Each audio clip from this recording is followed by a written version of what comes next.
Hey everybody, you are tuned in to Hanging with Here to Zen, the show that is a place for people who love all kinds of music.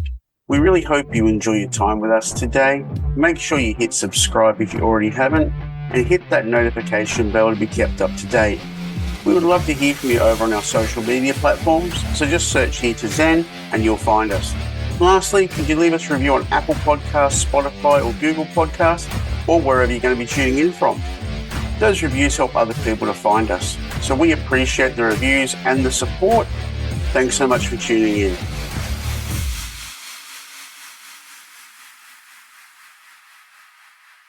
All right, so Disturbed are back. New album, Divisive, which comes out November 18.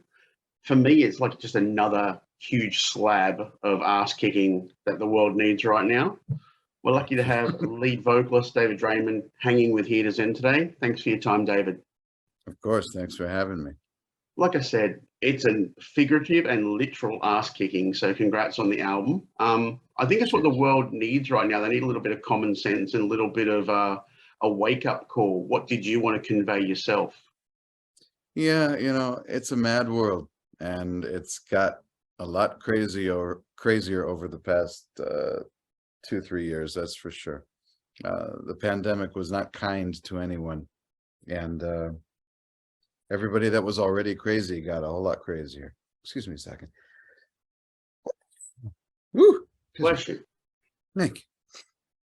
Yeah, the world is still kind of crazy, but the one thing I get from this album is that you want the world to stop, look in the mirror as a collective and as a bunch of individuals.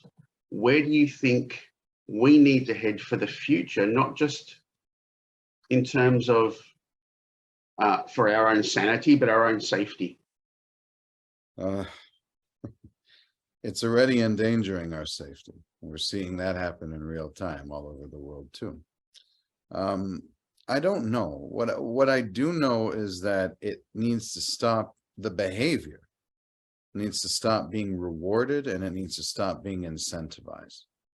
People need to stop thinking that they're going to be glorified by their friends and teammates and colleagues and people who are on the same team, so to speak, if they, are disgusting and rude and obnoxious and blatantly uncivil to everybody that doesn't just echo the exact same thoughts that already exist in their head. Yeah. It as long as people continue to get platformed for it, and notoriety and fame and power and everything else that comes along with it on their own respective to their own respective degrees for their own respective situations, until that cycle stops, it won't. Yep. Now, Disturbed, they're known for massive anthems. This one for me, it's Unstoppable, but also Hey You has a very anthemic middle finger for me. But the whole album seems to have this underlying, I'll use the Australian term, massive set of balls. What was different on this album compared to other albums? Maybe we needed it more, when we were making it. We just came out of the same 2.5 years of hell that everybody else did. And for us, our best creation happens when we're together, in terms of our artistry and our songwriting. You could do the distance thing, but it doesn't work very well. It's somewhat sterile. And case in point, we had a bunch of ideas that we had in our back pocket that had been just sitting, that we had been exchanging ideas back and forth virtually. Yep. And they ended up getting shelved because once we finally got together, everything that we did, just surpassed it. So, I mean, we had a great time making this record. It was fun going back to the heavy. I think we all wanted it. We all needed it. And, once we got back into it, it was like, having an old familiar blanket, something that reassuring and remind us where we come from and what people still want. Do you think the band rediscovered themselves as artists and as a collective by having that forced time away? No, I wouldn't go that far. Okay. I think we definitely rediscovered our love for the creative process and for the gifts that we've been blessed with. That's for sure. Sure. Now, in the past, you've done a duet with our mutual friend, Mr. Miles Kennedy. And on this one, you have Anne from Heart on the album. How did that come about? That's just amazing. Yeah, pretty crazy. She had voiced her appreciation for our cover of The Sound of Silence. And so we at least knew we were on her radar, that she knew we existed, which was nice. Yeah. And there was a bit of a back and forth going on online on Twitter. And myself and Bruce Dickinson and a few other people were in the chain. And we all said that we thought Anne was the best rock vocalist, female rock vocalist of all time, maybe one of the best vocalists, period, rock, female or otherwise. And she responded. She was very grateful and thankful. And I messaged her afterwards. I'm like, hey, we're about to go in the studio. I don't know if you'd ever consider doing something together, and she said, yeah. So wow. I ended up sending her the song. She loved the song. We flew out to Oakland to track her, and boom, magic was made. I mean, she's so incredibly talented. It was a pleasure working with her. It was a pleasure singing with her as we were crafting the song. A really, truly bucket list moment for me. Do you see some special guest appearances on the road when you get out? Maybe some selected dates? I hope so. We're going to see if there's any way in hell we can make that happen, because it really needs to. Yeah. Now, while we talk about the songs being a bit of a wake-up call on this album, and there's some dark songs, there's some very emotional songs, when I listen to the album as a collective, it actually still leaves me with a little bit of hope. Is that some sort of message you want to get out to the fans? That is intentional.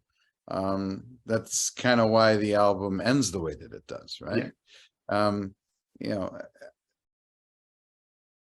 The life experience is daunting. It is.